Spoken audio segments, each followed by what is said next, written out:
me, and I welcome their hatred.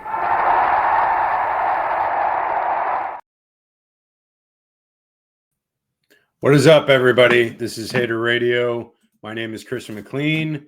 I am Sans co-host tonight, but you know what? It's Thanksgiving Eve. I'm thankful for all of you, for watchers, consumers of this product.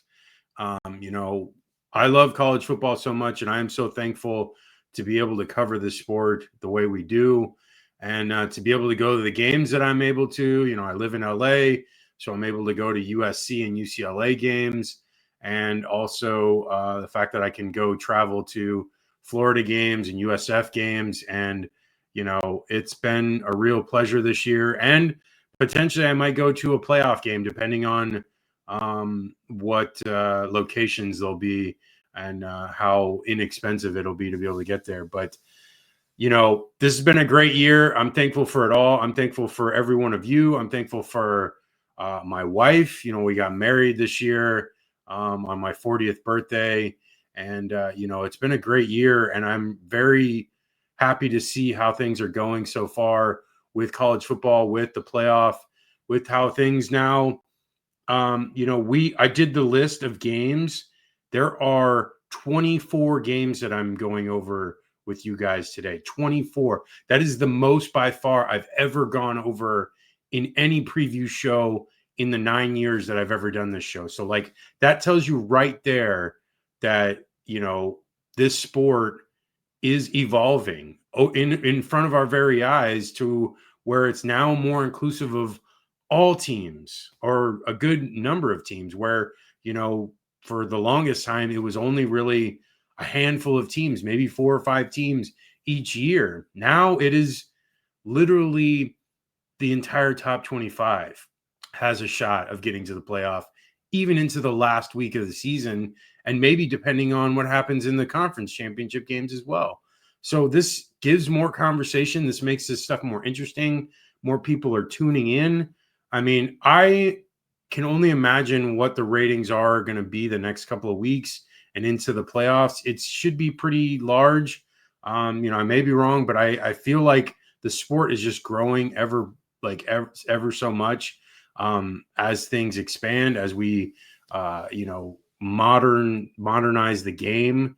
It's been great. I have been a huge fan of this because the biggest thing is the home playoff games, which I know y'all have, I think, realize it, but I don't think you do, because once we actually get it and we get to see those teams with home playoff games, there's no environment like that. We have never seen it in college football.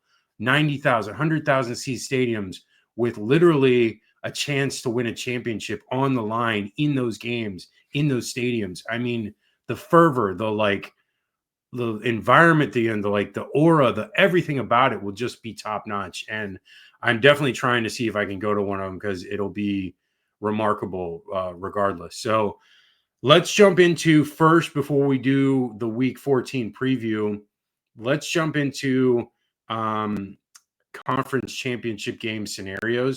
And we'll start off with an easy one just to ease into this. The SEC, it's real simple.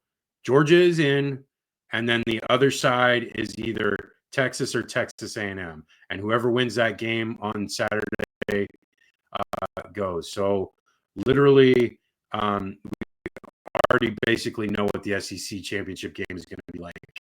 And Georgia, if they lose to Tech, they still would get a chance to get an SEC championship berth, but into the playoff. But if they lose the SEC championship game with 3 losses, it's going to be tough. But I mean, they still should get in. But if they lose both to Tech and to Texas A&M, that would be, or Texas A&M, that would be really tough to see them getting in with 4 losses. I don't think that would happen. I think if they got 4 losses, they're out. Okay. Big 12. This is a nightmare, because there are still 9 teams mathematically alive to reach the championship game in the Big 12. That's ridiculous. I can't even believe that's a possibility, but it really is. It says 4 teams are currently tied at 6-2. Arizona State, BYU, Iowa State, Colorado. I think Arizona State and Iowa State right now are slotted as the top two teams, but it says none of them control their own destiny because of certain tiebreakers. It says Arizona State and Iowa State at their position win out, they still might miss the conference championship game. That's how crazy it is.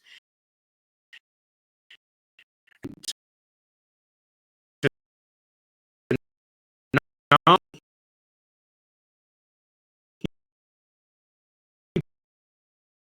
put it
like Colorado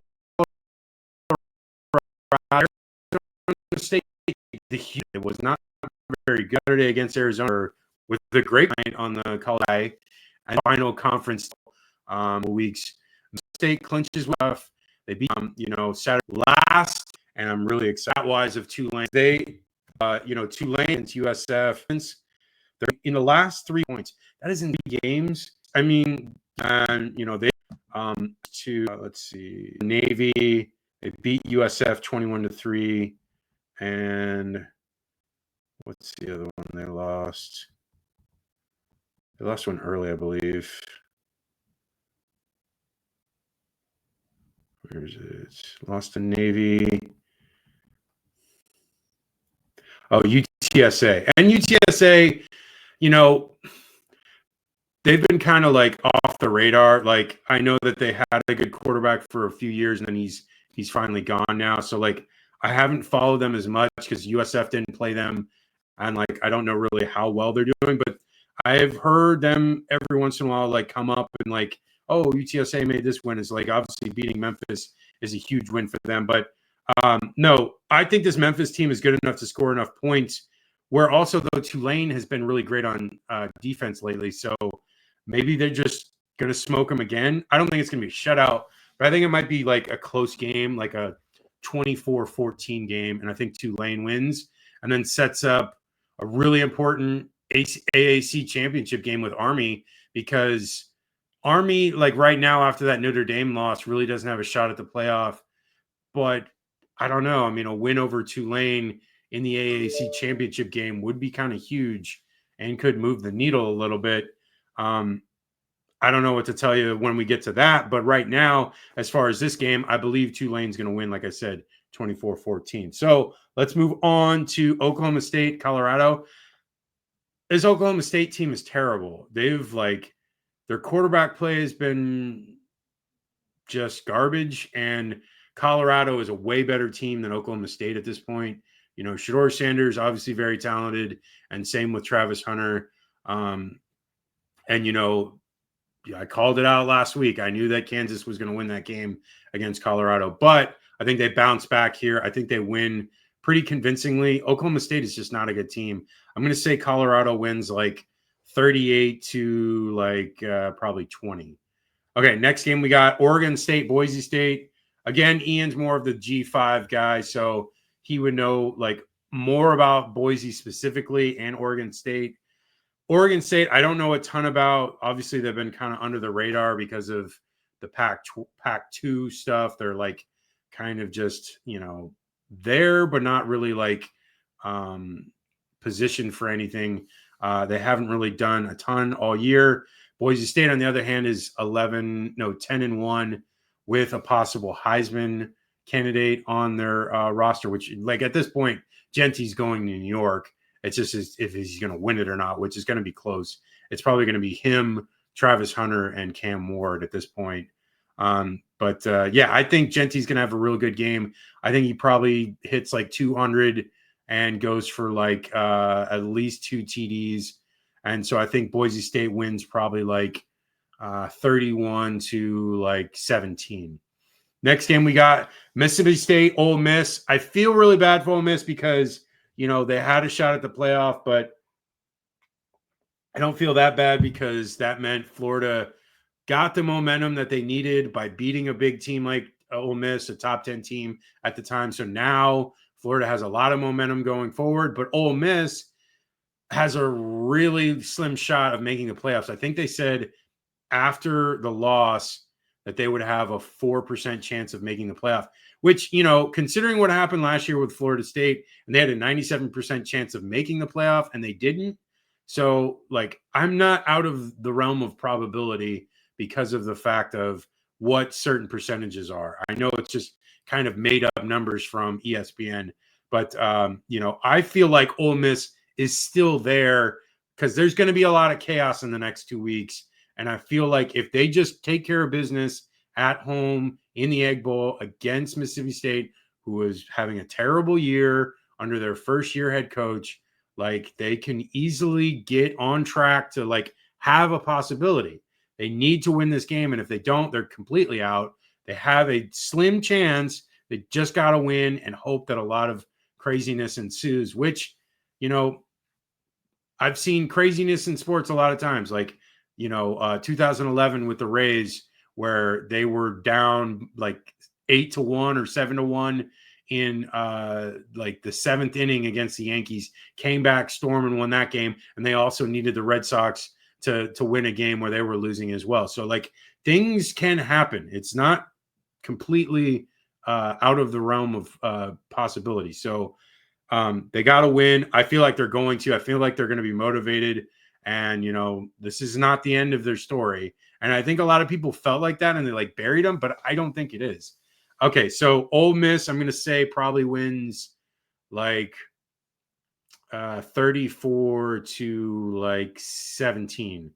Okay, next game, old fashioned hate or old clean hate. I think that's what the name of this rivalry is. Georgia Tech, Georgia. Finally, Georgia Tech has a decent enough team. They've beaten Miami twice in the last 2 years. They beat Florida State. They've looked really good all year. I like Haynes King a lot for this offense. And I think their backup that comes in, I can't remember his name, like Philo or something. He's been playing pretty well. And, Georgia is not one of their stronger teams that they've had in the last 4 or 5 years. I feel like if there is a gettable game for Georgia Tech, it is this game. I think they can get them. It's in Athens, so there's a lot of benefit there for the Bulldogs. I just feel like Georgia's going to win this one. They have the possibility of going to the playoff, and I think Kirby Smart's going to dial it in. I think they're going to get them ready for this one. And trust me, I'm not a Georgia fan at all, and I would love to see Tech to win this game. I just, at right now, I don't think it's going to happen. I think Georgia's going to win like probably a close one, probably like a 28-24 game, and maybe like Tech has the ball late and doesn't score. And like Georgia gets like a turnover, interception probably to end it. Okay, moving on. Those were the Friday games that we had slated. Next, we have Saturday, which a ton of Saturday games. There's like, we've gone through 5 already. There's like 19 on Saturday that we need to go through alone. Okay, first game, the game, Michigan, Ohio State. Huge game for Ohio State. They have to win to get into the Big Ten championship game and to get a possibility of a first-round bye for the playoff. I think that they can still lose this game and obviously get into the playoff. I don't think it's going to hurt them that much. I think they would still be like probably 9 or 10 seed at that point. And, they'd have to play a game on the road, which would be tough, but they're good enough. Their like defense travels, which, that's a huge benefit there because, the defense is really good. I think they could play anybody in the country outside of maybe Oregon right now, who they have to play if they win the Big Ten, or if they get to the Big Ten championship. So I feel like Michigan, with their quarterback situation, Orji and the other guy that's kind of crappy, like Orji can't even throw the ball, but he's like very elusive and can run with the ball. And the other guy can't run at all and not very good with his arms. So like 2 quarterbacks combined together to make a very like Daniel Jones-esque quarterback. That's essentially what they have. And, which is not good. So their defense, like I've said, is strong. They should keep them in this game. But I think Ohio State has too much firepower. It's going to be a similar score to like the Indiana game. I'm going to say like a 35 to like 14 game. Okay. Upset. This is one I've got this slotted in. Tennessee, Vanderbilt. I'm calling it right now. Like I even just saw a stat earlier today. It was that Tennessee has lost to God, I don't have it. Tennessee, I think, is lost to Vanderbilt 7 out of the last 12 times. I believe. I'm not 100% sure. I just saw it somewhere on Twitter. I did not confirm. But if that is the case, that is surprising, but not that surprising because Tennessee has been pretty bad the last like 12 years. So, but Vanderbilt has been terrible over the last 12 years outside of this year, which I think Clark Lee has them playing really well. Pavia, if you have not seen this kid play, he's nails. He can, run the ball very well, and he's a very proficient passer. He has them believing, I feel like Vandy can win this game. They almost had LSU last week. They almost beat Missouri earlier in the year. They beat Alabama. They beat Vatek. Like, this team is good. This is a good Vanderbilt team that deserves to play in a good bowl game. And if they beat Tennessee, they're going to get a good bowl game. And, hats off to them because I don't think many people saw it coming. And, I'm telling you, I don't think Nico is that great. I think he's like probably above average right now. Maybe he'll get better, but he hasn't been really like, blowing the doors off. He's been missing a lot of open guys, but the run game for Tennessee is huge. Like, they can run the ball like nobody's business. Samson has I think he has 34 touchdowns, which is like first among active SEC rushers, which is crazy. And he has like a ton again this year. And, their defense is really good, but it's in Nashville. I like Vandy a lot in this game. I'm going to say Vandy wins. I'm going to say they win in a close one, probably like 24-20, and maybe they hit a field goal late to make it that, and then Tennessee has to go down and try to score a touchdown instead of a field goal, and they can't get the touchdown because Vandy makes the defensive stop. Okay, next game, South Carolina, Clemson. Huge potential on this one. And with that Tennessee game, if they lose, Tennessee is likely out. So South Carolina, Clemson, huge on a lot of stuff on the line here for both South Carolina and Clemson. South Carolina, if they win, they will be 9-3 and have a slim chance of getting in, but we will see because they will have a really good resume. Barely lost to Alabama, barely lost to LSU. They probably should have beat LSU. They beat A&M, and they've had really good success all year. They've looked good in a lot of their wins. And then Clemson, lost to Georgia early, lost to Louisville, and looked really dominant outside of that.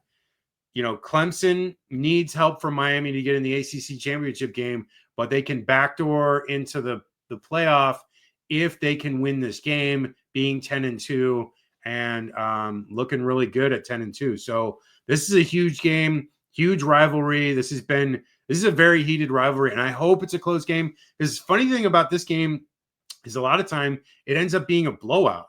Like, even if like one team is better than the other, it's somehow like a blowout regardless. And it's or a blowout going the other way where the worst team actually like ends up blowing out the other team. So it's a weird rivalry and that weird results happen in it. I feel like Clemson's going to win this one. I like South Carolina a lot, though. I love Sellers. I think their defense is ferocious. The defensive line just gets after guys. But I think Clemson is good enough offensively and stout enough on defense to hold Sellers in check enough. I think it's going to be like a 28-20 game, and Clemson gets the win, and South Carolina is so close. They're like the surprise team of the year outside of like Vandy. Like, really amazing job by Shane Beamer, because I figured that Shane Beamer was going to be fired, and look, lo and behold, they're right there with it. They're right there in the mix for a playoff spot, which is crazy. Okay, next game we got UTSA Army. Army should annihilate these guys. But like I said, I don't know a ton about UTSA. They did beat Memphis recently, so they've got firepower there. They scored like 40-plus points in that game. Army, though, reeling a little bit after that loss to Notre Dame. They've got, this game and two more games after this. They've got the AAC championship game and the Army-Navy game. So there's a lot to play for here. There is a chance that they could get in the playoff. They'd have to win all three of these games. I think they get off the schneid here. I think Daly has a really good game. I think that their offense runs a lot more smoothly than against a very strong Notre Dame defense where they were limited there. They had the ball for a ton of time, which obviously time of possession means nothing in this day and age. You got to score points. And I think they can score points on this UTSA defense, which I think it's going to be close, but I think UTSA is going to struggle a little bit against Army's defense, which I'm surprised Army's defense struggled as much as it did against Notre Dame, but Notre Dame has a really good team. So I'm going to say Army wins like 31 to like 24. Okay. USF Rice, Beatrice, as everyone likes to say, because the hashtag was beat Rice and it looks like Beatrice is just ridiculous, whatever. So let's see. It's like they lost a bunch of games early. They were 4-5 at one point. All the teams we covered 3 weeks ago were 4-5.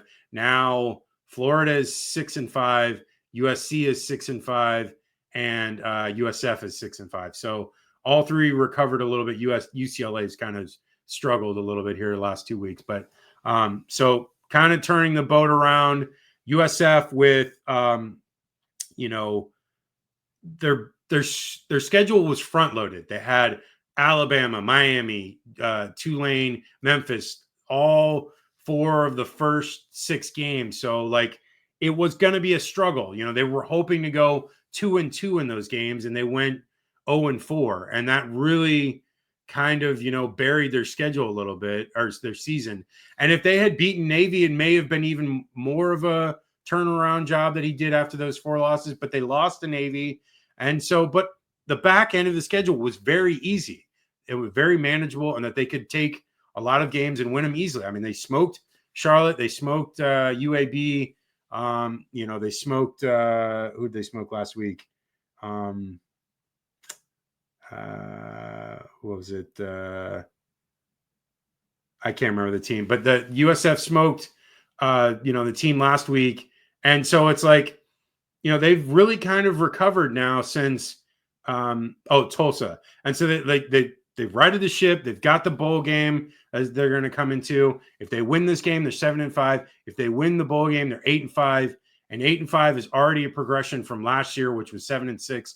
So they're doing things better. Alex Golish has the recruiting there. It is, moving right along. It is a struggle to deal with these better teams because they may not be there depth-wise. And, it's proven. Like Byron Brown has been out all year because of the injury. So, like, clearly the depth is an issue. And so, once they get to a certain point where the recruiting is, like, on a really high level, they may be able to take off. And this, honestly, may be a benefit for this year because if Alex Golish had knocked it out of the park this year, he may have been gone this year. So at least he didn't really knock it out of the park. There's at least next year that he'll still be there. And, the closer he gets to being there when the stadium is being built, maybe he decides to stay as like, hey, you know what? I've been around, I want to see the fruits of my labor, be around for when the stadium takes off and like actually be a part of that. And maybe that like keeps him. I don't know. That he has all that he wants right now. And, he's recruiting the Tampa Bay area really great. And, things are looking up. And I'm really glad that it is because the 3 years with Jeff Scott were atrocious. They won 4 games. And, the end of Charlie Strong's tenure was terrible too. So, I've just been a miserable USF fan for several years. And to finally see some success, I know USF fans are complaining about, oh, blah, blah, blah, this and blah, blah, blah, that. Whatever, man. Like, this is way different than what it's been like the last 4 or 5 years. And, ever since I actually moved out here, the second I moved out here, which was like 7 years ago today, USF lost to UCF. And from that point on, the team just went on a death spiral. And, now it seems like it's kind of got out of that spiral and things are actually going a lot better. And so we'll see. This game, I think they can win easily. They're a better team than Rice. It's in Houston, but I feel like USF's going to be there ready to play. I think USF's going to win like 38 to 20. Okay. Maryland, Penn State. It's in Happy Valley. I feel like Penn State should win this game easily. I feel like Penn State,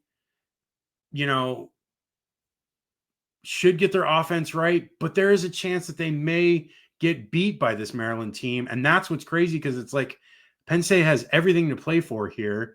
And if they lose this game, they definitely don't go to the Big Ten championship. And then I don't think it would kick them out completely of the playoff rankings. It could, because Maryland doesn't have a good record, season record right now. But I don't know. We'll see. I still think Penn State's going to win this. I'm going to say Penn State wins 28 to 17. Okay, moving on.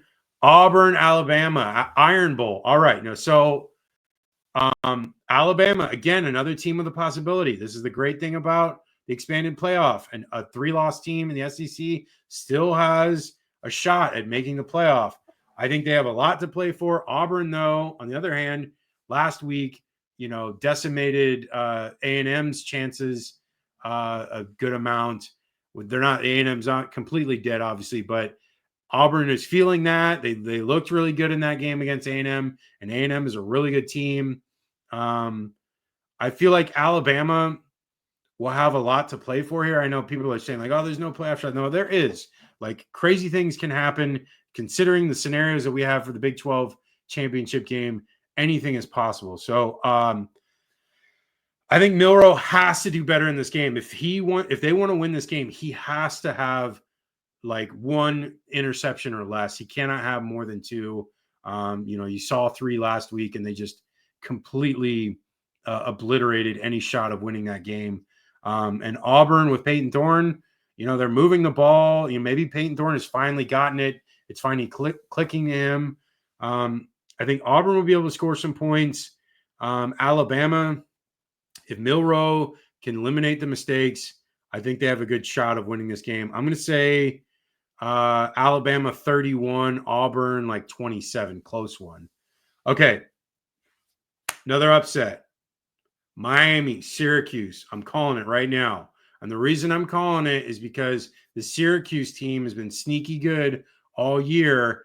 And they've been just there all year, beating decent teams. They beat Tech. They looked bad against Pitt, but it was an implosion by their quarterback. I can kind of ignore that a little bit because Pitt didn't even really do anything on offense to really warrant having won that game as immensely as they did. I feel like Syracuse has a decent enough offense. It's in the Carrier Dome. I feel like there is a chance here for Syracuse to get a huge win. Miami, obviously the offense is very good. Cam Ward, Damian Martinez, Restrepo, all the receivers, even that tight end Arroyo, they're very good. I'm not denying that. There's no denying the offense, but I feel like Syracuse is good enough on offense, and that is always Miami's problem. If they go up against any team that has a decent offense, they really can't stop them. Their defense is terrible. It is by far the worst defense of any team in the top 12. If they go in the playoffs, I really believe they're going to struggle against a really good offense. And even if they play SMU, they're going to struggle there. I feel like SMU is going to score 50 on them. And, and I think SMU's defense is good enough to hold Miami to maybe 30 points. So I feel like Syracuse can win this game, and it would be hilarious if they did, because then Miami would be one out of the ACC championship game, and then 2 potentially maybe out of the rankings completely, which would be hilarious because they've been mouthing off all year. But I just feel like Syracuse has got it here. I know they probably think they got it in the bag, but I'm telling you, Syracuse is a tough team. McCord is good enough, and I feel like their coach is got them ready to play. He came in running last year. I think I don't know if he was coaching at the bowl game, but they were talking about him because it was USF versus Syracuse, and he was already had a plan. They already had McCord transferring there. They had a blueprint of what they wanted to do, and it's been really good so far this year. And, I honestly, I feel like they can do it. And I know it's like, whatever. I'm not being biased. I'm literally just looking at this objectively. They've struggled in some of these games, like I said, that Pitt game and that they lost to Boston College. But they're winning some of these games. So they beat UNLV, which UNLV is a good team. The Stanford loss really is terrible. But outside of that, they lost Stanford, Pitt, and BC. Yeah, so they're 8-3 right now. Like, I'm telling you, man, this team is not. This is no joke. This is not a layup for Miami. This is going to be a difficult game for them to win. And I feel like because of the deficiencies on Miami's defense, that they are going to lose this game. Okay. Let's see. What do we got? Cal, SMU. Only reason on here is because like SMU trying to really like solidify their spot in top spot for first round bye. I think they do. I think SMU wins pretty big. It's a home game. It's senior night. I think SMU wins probably like, I don't know, 45 to like 20. Notre Dame, USC. I kind of want to go to this game, but I've got some things I got to take care of, so I'm probably not going to go. I'm not going to call this upset, but Ian is, because I got his picks. Ian's calling the upset here. I'm going to say Notre Dame wins this one, though, because I think they have a lot on the line. This definitely could be a game that USC wins because they're good enough defensively and they're good enough offensively to put up points and to like hold Notre Dame in check. I just think Notre Dame, they have to win this game because this is it. Like, this is the last barrier for them to get in the playoff. But I think they still get in regardless with 2 losses, but it would really hurt their chances. I'm going to say USC scores probably like 28, and Notre Dame's going to have to score a little more. So I'm going to say like 33. So 33-28 Notre Dame. Arizona State, Arizona. I like Arizona State in this one. I know Arizona has some good pieces offensively. Their quarterback and McMillan, the wide receiver who's up for the Biletnikoff. He's a Biletnikoff finalist. I think Arizona State, with a lot to play for, obviously they win. They don't guarantee a spot in the Big 12 championship game, but I think they do win this one. I'm going to say Arizona State wins it in a close one, probably like 27-20. Okay, Fresno State, UCLA. Oh, I didn't even do the lights for USC. Sorry about that, USC. UCLA, they'll get this one. It's been a rough year. I think things are trending well for them. Eric Bieniemy likely will stay another year, so the offense will be better next year. I think he was kind of like feeling everything out at the beginning of the year, and I think he got better as the year went on with his play calling. And this should be an easy one for UCLA to win. I'm going to say like UCLA wins like 28-17. Okay. Florida State, Florida. Here we go. It's in Tallahassee. Florida is 6-5. Florida State is 2-9. This should be a blowout. This should be Florida winning by like 45 to like 10. Florida State has only scored more than 21 once all year, and that was last week against 1-10 FCS team, Charleston Southern. So clearly they're not a good offense. They're not a good defense. Their rankings as far as all the stats are like in the hundreds and higher, and it's bad. They're a terrible team. They're on to their like third string freshman quarterback, Luke. I don't know how to say his last name, starts with a K. But on conversely, freshman starting for Florida, DJ Lagway, right now is 4-0 in games that he started and finished. He lost the one game that he started, but he didn't finish the Georgia game. But outside of that, destroyed Kentucky, beat UCF. Well, he didn't start at UCF.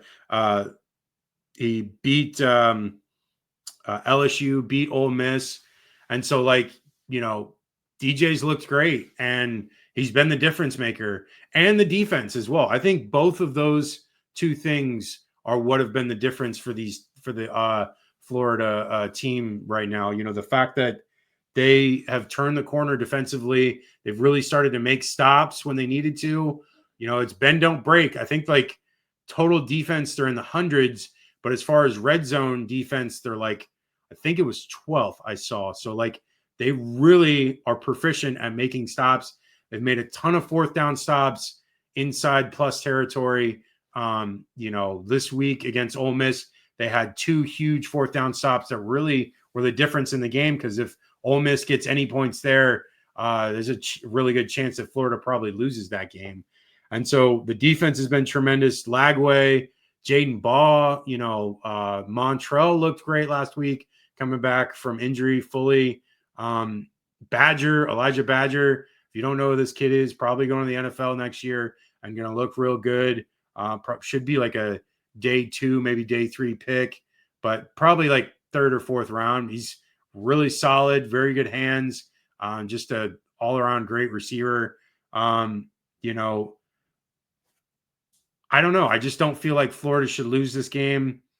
And it's weird because it's been like, I think like 5 or 6 weeks since I've maybe even thought of predicting a Florida win, you know, because of the Georgia, Texas, LSU, Ole Miss games. I was very hesitant of picking Florida, and I don't think I did in any of those games. Finally, though, I'm going to pick it. I'm going to say Florida wins. I'm going to say Florida wins probably like 38-10, and the defense is going to play lights out. I think they're going to get a ton of sacks. I'm predicting like probably 6 sacks total for the defense, and I think DJ probably has like a 250-yard, maybe even more. I mean, like, he could really go off against Florida State. Like, he honestly could have a really good game to the point where he scores like, I don't know, like 3 or 4 touchdowns. Potential is there. FSU is very bad, and you know, Florida is trending in the right direction, and it is such a huge difference from where we were at the beginning of the year. The beginning of the year, 1-2 after the A&M game, and then 4-5 after the Texas game where they got blown out. And it's like, it's crazy what 2 wins will do, but it completely has changed the trajectory of everything, because one, before the Texas game, Strickland came out and said that Billy Napier will be here. They get blown out, but then DJ comes back after he was hurt on the field against Georgia. Comes back, wins the LSU game, and they win the Ole Miss game. Now the recruiting is through the roof. I know recruiting is not top 10 yet, but it has the potential to get there if they get some flips. There's still a week to go. And then plus like other recruiting after that, transfer portal stuff. So there'll be a lot of stuff they'll fill in the cracks there, because there is going to be some holes. There's going to be a lot of guys that are moving on after the end of this year. But, you know, the sky is the limit right now. And like the trajectory, the momentum, it's there. And it's great to see, because it felt, you know, kind of hopeless there for a while. But let's move on. Last couple of games, Purdue, Indiana. I think Indiana should win this one easily. Purdue is not very good. Indiana coming off that loss to Ohio State. I'm going to say Indiana wins like probably 31-24. It made that, like, Purdue may get a late score to make it look closer than it actually was. Okay, Washington, Oregon. Oregon should win this game pretty easily. I feel like, yes, it's a rivalry game, but Washington has really kind of struggled all year. I think Oregon should win this because they're 11-0. They got a lot to play for. If they keep going, they'll get the number 1 seed and have a good path into the playoff. So I'm going to say Oregon wins probably like 42-24. Okay, last couple. Texas A&M. Oh my God, this one's getting renewed. Like, this one is great. This fact that the SEC expanded into having this game come back is huge. You know, like,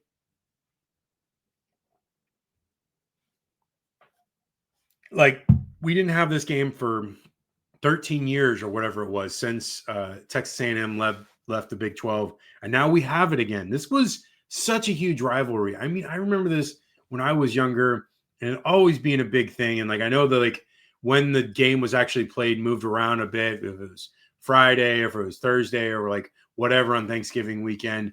But also when they used to have that huge bonfire, and like they had the bonfire, and then a couple, I think it was like at least one or two people passed away when something like it like fell apart, and like someone got hurt really bad and someone passed away. And so that was a huge thing that happened, and like it was in the news when it happened, so it was kind of scary. But no, this rivalry is huge, and I'm glad it's back. I'm glad to see them playing each other. This needed to happen. Like, this is good for college football. This is good for just the like. It's good all around. Okay, so to the game, I like Marcel Reed a lot. I think he is very capable. I think he has been the difference maker all year for A&M. I think with him, he gives them a real good shot of beating Texas. But I like Quinn Ewers more. I have been high on Quinn Ewers since like probably 2 years ago when Texas almost beat Alabama in Austin. And I feel like Texas is the better team. They obviously have a better ranking and a better record. But it's not just that. Their defense is very strong. I like A&M's defense too, but I think Texas's defense is better. And I think Texas can score enough points here to make the difference. I think it's a close one. I think it's going to be like probably a 24-17 game. And, it's low scoring. It's probably a surprise. But I think this one's going to be like one of those ones where they're like feeling each other out at first. And then Texas kind of just controls the game second quarter on. Okay, last three. Kansas State, Iowa State. Huge game. Kansas State, I wish they hadn't lost to Houston because this game would be immense. This would really be like one of the bigger games of the year. I like Avery Johnson a lot. I like Rocco Becht, and I like Iowa State's offense. I think they're like have been able to win some of these close games. They did lose to Texas Tech, but they've looked better the last couple of weeks, and they lost to Kansas. But Kansas State has some of these really bad losses, and it's just been tough for them. This is going to be close. I don't know. This is a coin flip on this one. It really is. I feel like both of these teams are equally matched. I'm going to say Iowa State wins it because Iowa State has more on the line because they have a real shot at getting to the Big 12 championship game and the playoff. I'm going to say Iowa State wins like 31 to like 24. And it's a shame because I really liked Kansas State all year and felt like they deserved to play for bigger things, but they just couldn't put it together. Last two, Nevada, UNLV. UNLV should get this one pretty easily. Have an outside shot of getting to a playoff spot. They'd have to win this and the Mountain West championship game against Boise State. I don't think it's likely, but it's nice to put this on here just because of the possibility. So I think UNLV wins like 38 to like 20. Last one, Houston, BYU. BYU last couple of weeks really struggled. They lost to Arizona State, and they lost to what was the other team they lost to? Arizona State and Kansas. And so, they have a real shot here. They just got to win this game and hope that chaos ensues for the Big 12 championship game. I think BYU should win this game, and I think they will. I think BYU wins like probably 28 to like 17. I like Red Slav a lot. I like their offense.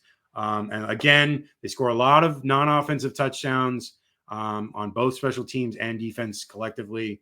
And I think they can do that here. And I think that'll be the difference in the game. Okay, that's it. That is the show.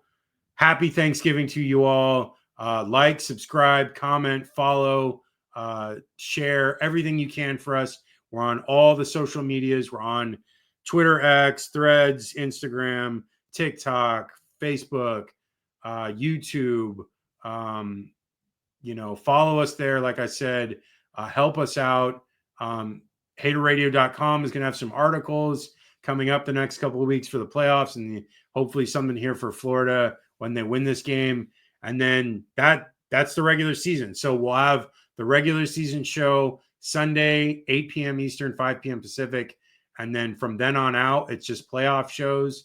And so we'll have a live show during the college football ranking selection on the day after the championship games. And then, it'll be different as we go because obviously the Heisman week, there's no games, but we may talk like Army Navy a little bit and just some like housekeeping stuff just to like do the show. But that is it. We'll talk to you on Sunday. Enjoy these games. Like I said, enjoy that turkey. Happy Thanksgiving, and we'll talk to you later.